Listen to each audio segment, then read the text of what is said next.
si Lolo Ernesto, 78 anyos, nakaupo sa lumang kahoy na upuan sa sala, mukha niyang puno ng kunot, dating nagliliwanag tuwing yumayakap sa kanya ang 5 taong gulang na apo niyang si Juanito.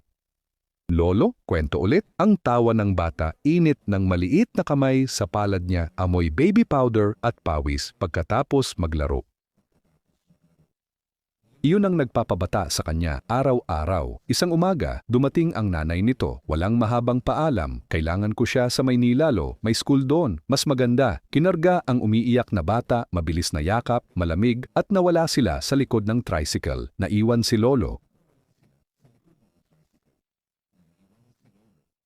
Tahimik ang bahay, ang kwarto ni Juanito, bakas pa ng katawan sa kama, lumang laro ang kotse sa sahig, drawing sa dingding, Lolo plus Juan na magkayakap na stick figures, lahat na natili pero walang buhay. Araw-araw, nakaupo siya sa bintana, nakatingin sa bakuran kung saan dati tumatakbo ang apo.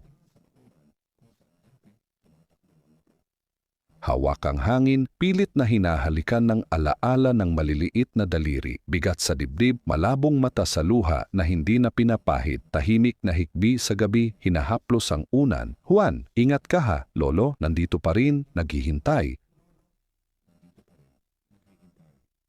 Ang puso niyang puno ng pagmamahal, ngayon ay tahimik na lang sa malalim na pangungulila. Ang dating puno ng halakak na silid, malamig at walang laman na.